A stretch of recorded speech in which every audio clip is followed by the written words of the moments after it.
Hello, this is Renegade, back again, and today I want to talk about everybody's favorite topic, running. Actually, I want to share with you some of the things I wish I had known when I started running. You see, I went to run 4 miles off the bat, and I think if I'd known some of this tip, I would have done things a little bit differently. So if you are the kind of person that's looking to take up running, I think these tips might be helpful to you. So what's my number one tip if you're a beginner runner? My number one tip is set a realistic goal. A realistic goal is anything that you think you can easily achieve, because that would allow you to internalize the fact that this is possible. Running is definitely not easy, and it's a very mental thing. So a realistic goal would be something like 10 to 15 minutes or a mile. So just start there first and then build up from there. So the second tip I'm going to give you is invest in great shoes. It goes without saying that when I started, I just ran in whatever shoes I had. And for most of us, the shoes we have, we use them to go run errands or use them for other things. So I would advise you to select shoes that you're going to use only for running, and invest in good ones that work with your feet, because everybody has different feet. Some of us have high arch, some of us have flat feet, some of us are supinated, some of us are pronated. So invest in shoes that work with your feet. Some of us have wide feet, so you don't want to buy shoes that are too small because you're going to hurt yourself. You don't want to buy shoes that are too big because they're not going to be comfortable to run in. So invest in great shoes, and that will take you a long way. Another thing you need to understand about running in shoes is that those shoes are rated for a certain mileage. Most shoes are about between 250 to 500 miles. So after you've run in them for that long, or even walked in them for that long, they become less and less effective. So remember that. So depending on how far you're running, you might need to switch shoes, or depending on which shoes you have, you might need to think about starting to buy new shoes if you use them for such a long period of time. The third tip I'll give you is one that I've had a hard time taking up myself, is start with a walk and run. So you run a little, you walk a little, you run for 2 minutes, you walk for a minute. A walk run will allow you to ease into it.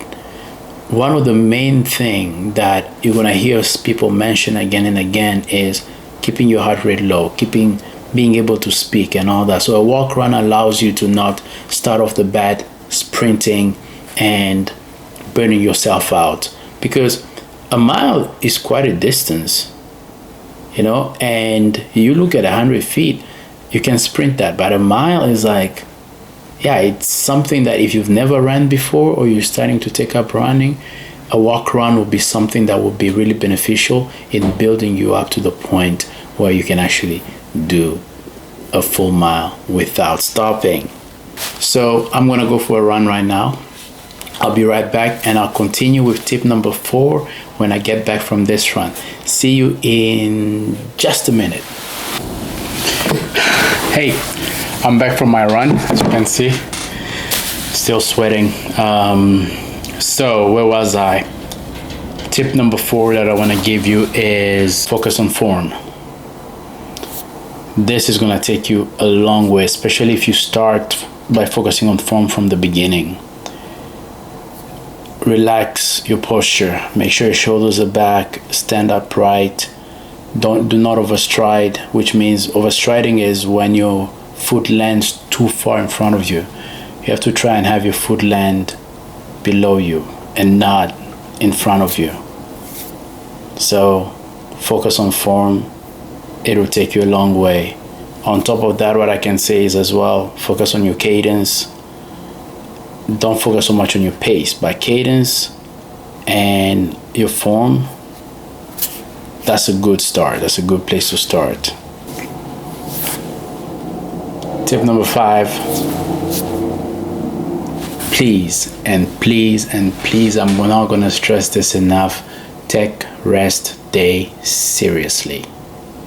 Now, I've mentioned this through different videos, but you need your body to recover.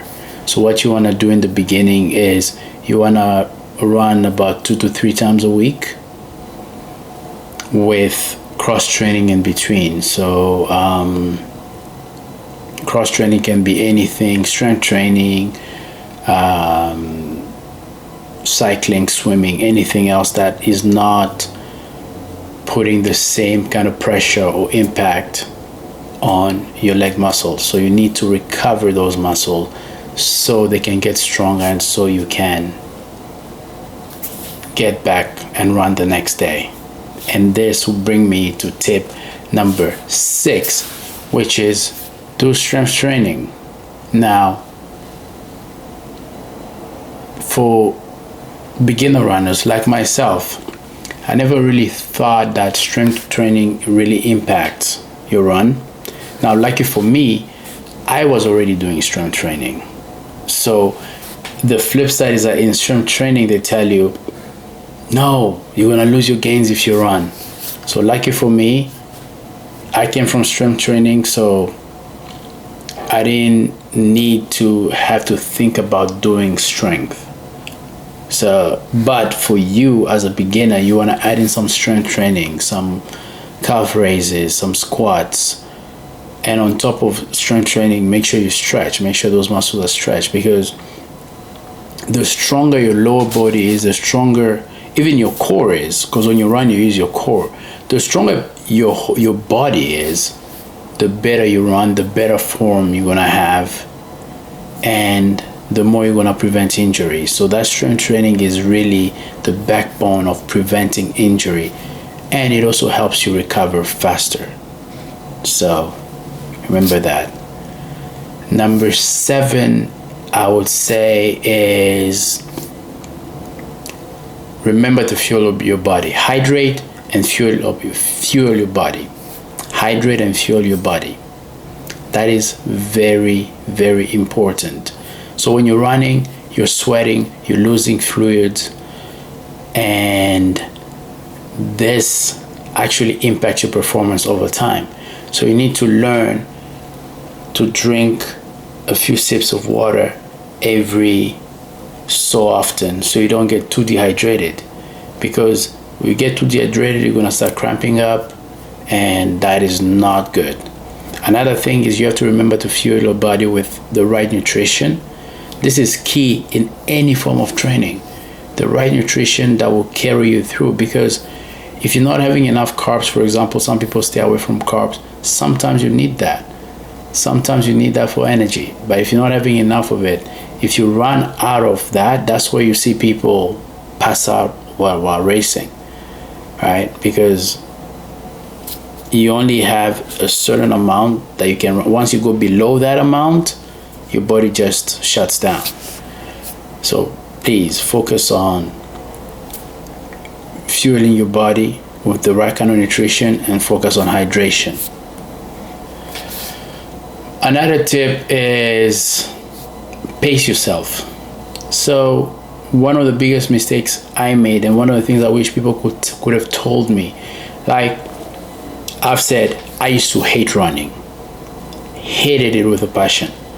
And I realized that the reason I hated running, and the reason most people hate running, is because of that feeling you get when you're running, that burning sensation and all that. So, and the reason you have that is because you're not pacing yourself. You're running a mile as if it's a 100-meter dash. But no, you're supposed to run much slower and pace yourself. A good rule of thumb is run at conversational pace. Whatever pace it is where you can speak in full sentences, run at that pace. And you'll realize that your relationship with running will suddenly change, because you're not feeling that burning sensation anymore. So remember, pace yourself. Another one is listen to your body.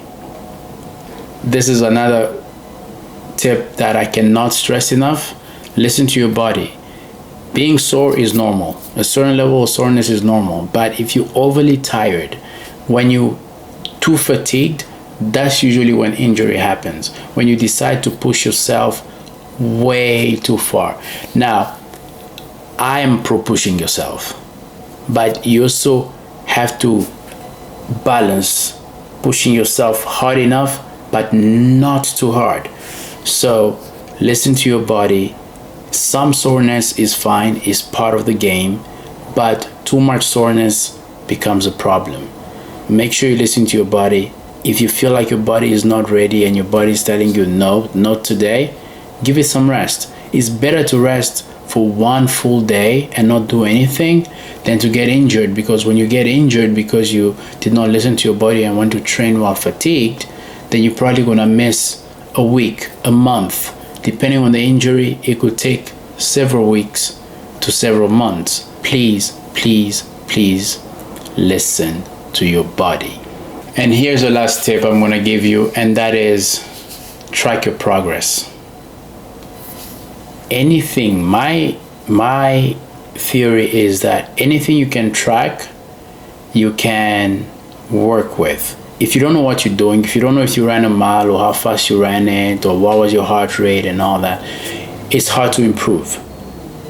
So make sure you have some form of tracking your exercises, and the more metrics you can get, the more you can refine your running. For example, if you know certain metrics, you'll understand that, oh, when this is at this level, then I feel this kind of pain.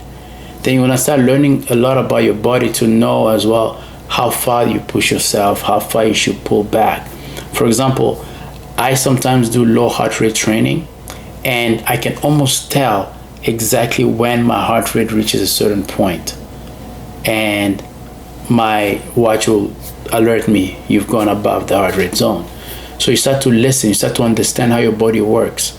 So find a way to track those metrics, find a way to know what you're doing, and that way you can use real numbers to progress. And that's what you want to do. You want to grow, you want to progress. You want to start running a mile, and then maybe a mile and a half, and 2, and eventually a 5K, and then a 10K, a half marathon, a full marathon, an ultra, if you want to go that far. To do that, to get from that 1 mile, to get from those 10 minutes up to a marathon, you will need to track everything. I hope that was helpful. If there's any other question you have for me, please feel free to comment below the question. And if you think this could be helpful to somebody, please share it. And I'll see you here for the next video.